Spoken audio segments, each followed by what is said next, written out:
देश मुश्किल वक्त से गुजर रहा है। कोरोना ने जिंदगी को देखने और जीने का तरीका बदल दिया है। लॉकडाउन और सोशल डिस्टेंसिंग ने शहर ही नहीं गांव की रफ्तार पर भी ब्रेक लगा दी है। हालांकि अब सब कुछ धीरे धीरे पटरी पर लौटने लगा है।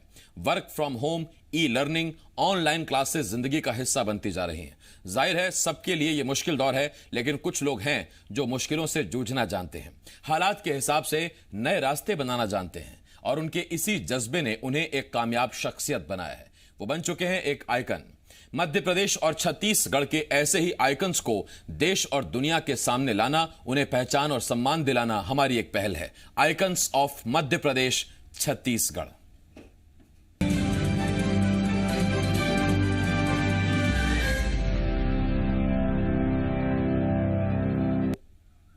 मध्य प्रदेश के ऐसे ही एक आइकन हैं जय नारायण चौकसे।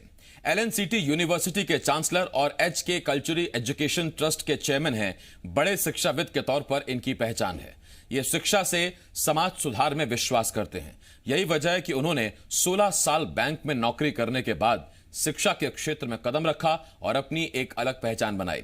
इन्होंने Lakshmi Narayan college of technology के नाम से मध्य प्रदेश का पहला निजी इंजीनियरिंग कॉलेज स्थापित किया और आज तकनीकी प्रबंधन, फार्मा और मेडिकल की पढ़ाई में एलएनसीटी ग्रुप और कॉलेज अपनी एक अलग पहचान रखता है। ग्रामीण क्षेत्रों में शिक्षा के लिए इन्होंने कल्चरल विद्यापीठ की स्थापना भी की। चलिए बात करते हैं उनसे और जानते हैं कि शिक्षा को लेकर उनका विजन क्या है और कैसे बैंकिंग से शिक्षा के क्षेत्र में आकर उन्होंने कामयाबी का सफर तय किया। चौकसे जी, पहले तो आपका बहुत बहुत स्वागत है जी मध्य प्रदेश छत्तीसगढ़ पर। मेरा भी बहुत बहुत नमस्कार। जी के दर्शकों को, छत्तीसगढ़ मध्य प्रदेश के दर्शकों को मेरा नमस्कार। चौकसे जी, मेरा पहला सवाल आपसे यही है, लोग बैंकों में अपनी जमा पूंजी जमा कराते हैं, अपनी सेविंग्स जमा कराते हैं, लेकिन आपने शायद उस जमा पूंजी से ज्यादा अहमियत शिक्षा की जमा पूंजी को दी। बैंकिंग से शिक्षा के क्षेत्र में समाज सेवा का यह सफर, यह कैसे तय किया, कैसे प्रेरणा मिली?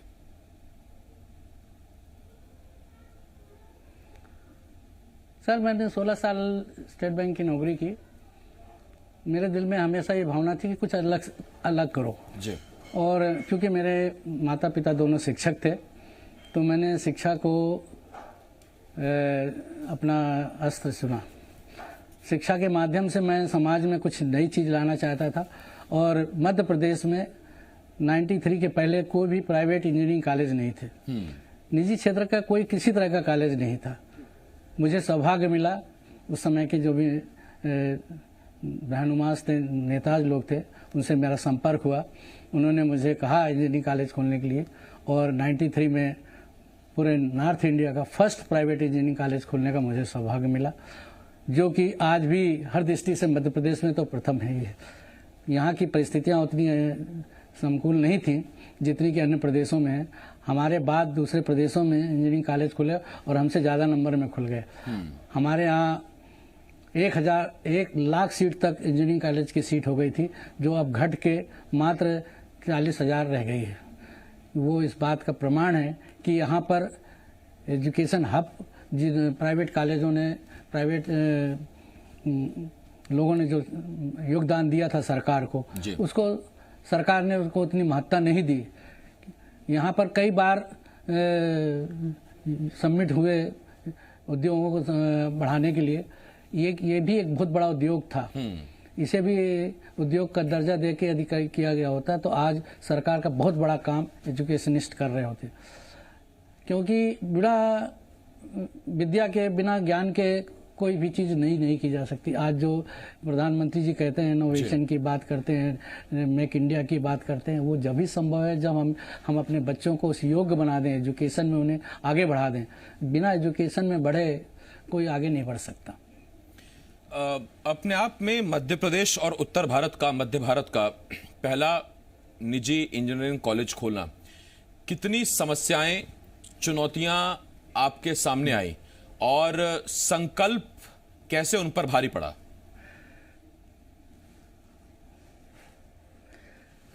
सर, समस्याएं तो बहुत अधिक थी।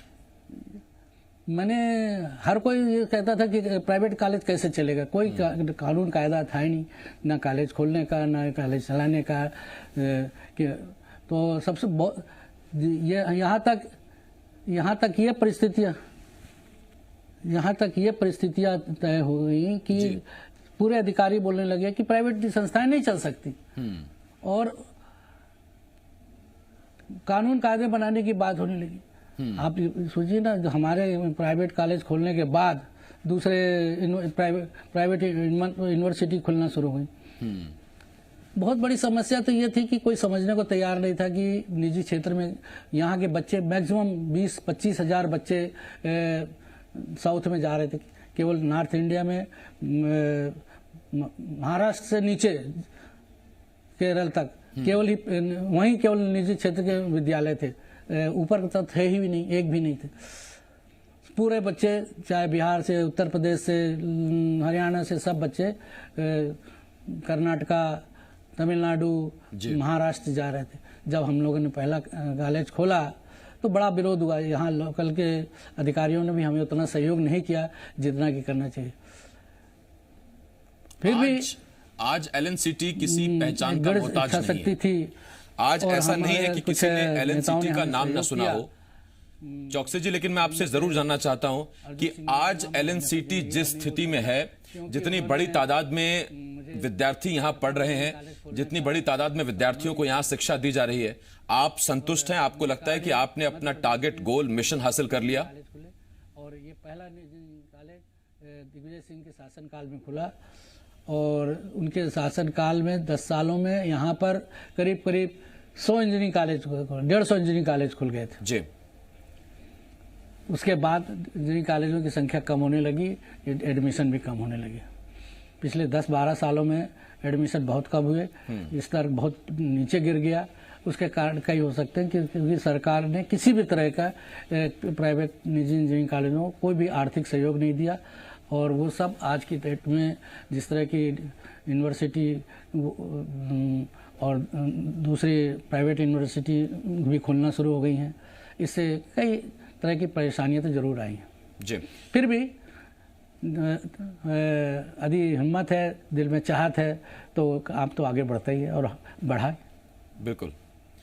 चौकसी जी, मेरा आपसे सवाल ये था कि आज एलएनसीटी जितनी बड़ी तादाद में विद्यार्थियों को शिक्षा दे रहा है, क्या आप इससे संतुष्ट हैं या अभी संकल्प पूरा नहीं हो पाया? वो जो टारगेट था, आपका एम था, वो मिशन पूरा नहीं हो पाया?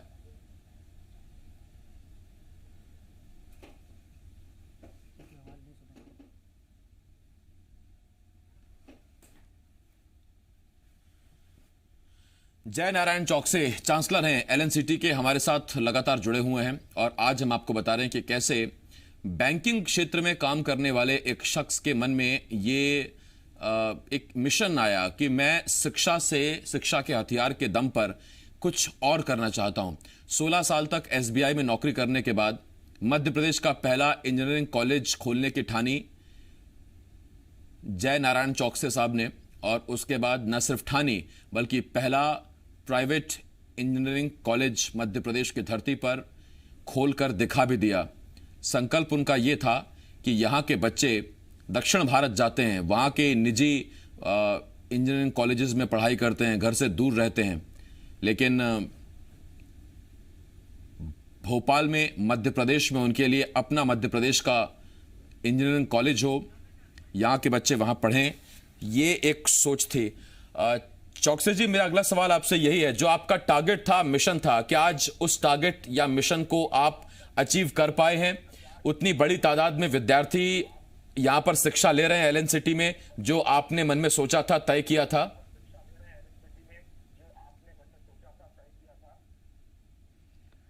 सर, हमने एजुकेशन को जब अपना एक तरह से माध्यम बनाया, जीविका का भी समझ लीजिए, तो हमने ये कहा कि हम एजुकेशन को बेचेंगे नहीं, हम एजुकेशन बच्चों को देंगे, और उनको हमने परफेक्ट इंजीनियर बनाया, परफेक्ट डॉक्टर बनाने का प्रयास किया, परफेक्ट नर्स बनाने का प्रयास किया।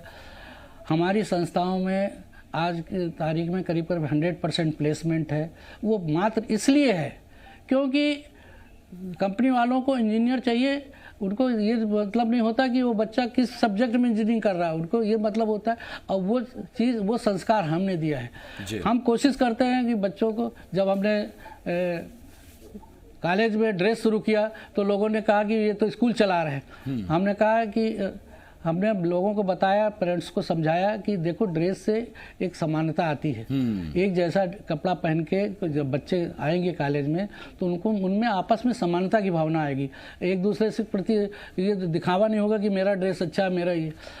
हमने कंपलसरी किया बस में आना, हर बच्चे को बस में आना है। आपने कोई अपनी गाड़ी से नहीं आएगा, कोई अपने व्हीकल से नहीं आएगा। हमने कहा कि समानता और अनुशासन को सब तरह से अनुशासन रखा। प्रथम अनुशासन है, यदि लड़के ने 80% अटेंडेंस नहीं की तो हमने उसको किसी भी स्थिति में परीक्षा में नहीं बैठने दिया। हमने उसको, यदि कोई लड़का धोखे से भी नकल करते पकड़ा गया कभी, पहले तो अब पिछले 10-15 सालों से तो कोई केस बना ही नहीं, 15 सालों पहले कुछ केस बनते थे तो हमने किसी को बख्शा नहीं, हम उसका केस बना देते थे। तो ये हुआ कि हमारे यहाँ नकल होना बंद हो गई, लड़का पढ़ता है और पढ़ के अच्छे नंबर लाता है। सब मैक्सिमम चांसलर जो वो है वो अवार्ड हमारे कॉलेज को मिलता है। पूरे मध्य प्रदेश में 140-45 इंजीनियरिंग कॉलेज हैं, उसके बावजूद भी maximum chancellor award, chancellor scholarship LNCT को मिलती है हर सब्जेक्ट में। हर सब्जेक्ट का बच्चा LNCT से ही लेता है।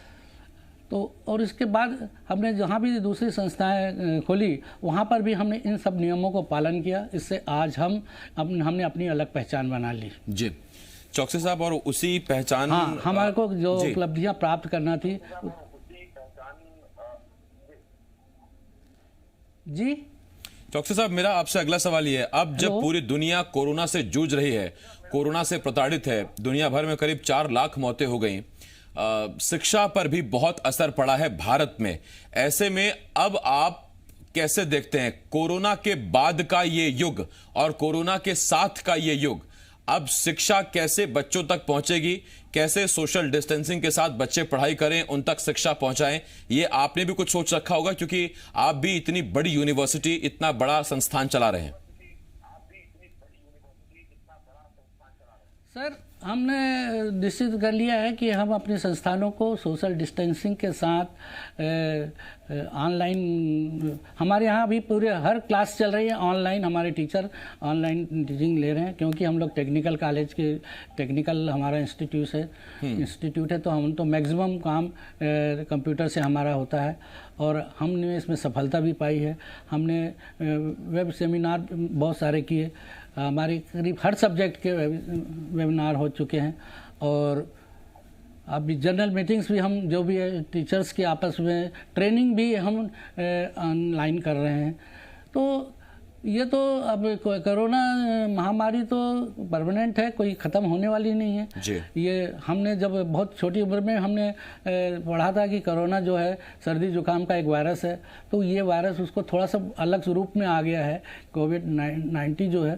परंतु अब ये धीरे धीरे हमको एक्सेप्ट कर लेना पड़ेगा और इस पर कोई, आप देख रहे हैं कि केवल कोरोना से डेथ बहुत कम होती है, जिसको अन्य बीमारियां हैं, जो अन्य जुड़े हुए लोग हैं अन्य बीमारियों के साथ हैं, अन्य बीमारियों में बुढ़ापा भी एक बीमारी होती है, वो लोग को ज़्यादा इफेक्ट होता है, वो जो लोग ज़्यादा उनकी डेथ हुई है।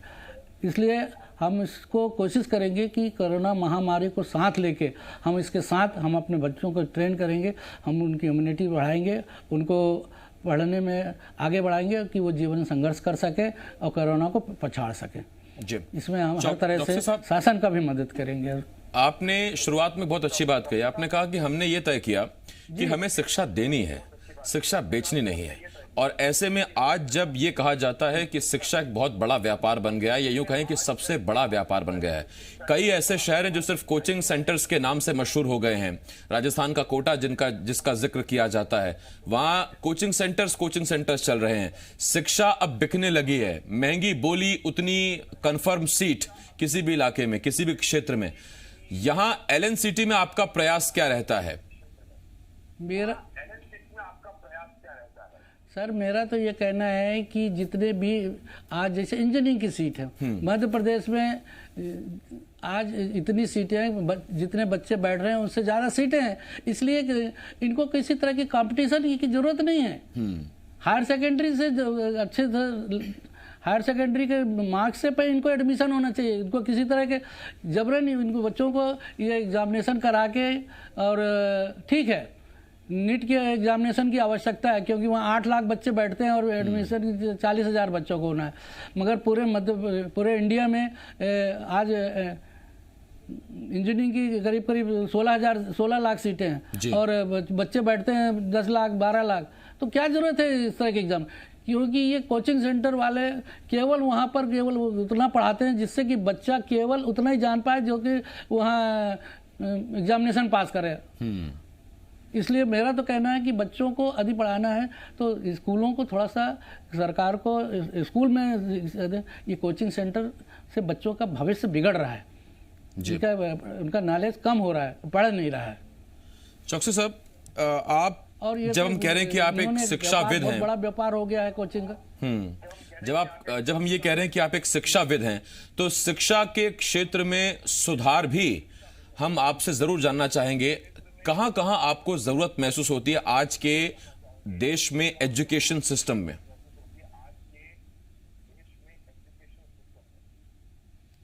सर, सुधार की जो जरूरत है, यदि सरकार निजी क्षेत्र के कॉलेज या निजी क्षेत्र का कोई भी कॉलेज खोलता है तो उनको इंडस्ट्रीज की तरह ट्रीट करके, बच्चों आज 100% फीस पे चलते हैं कॉलेज, उनको कुछ ग्रांट एड मिलना चाहिए जिससे कि बच्चों की फीस कम हो सके, वो उन पर नियंत्रण रख सके, सरकार का नियंत्रण हो कि तुम इस तरह से पढ़ाओ, इस तरह से ट्रेनिंग दो, उस चीज़ की निगरानी रखना चाहिए।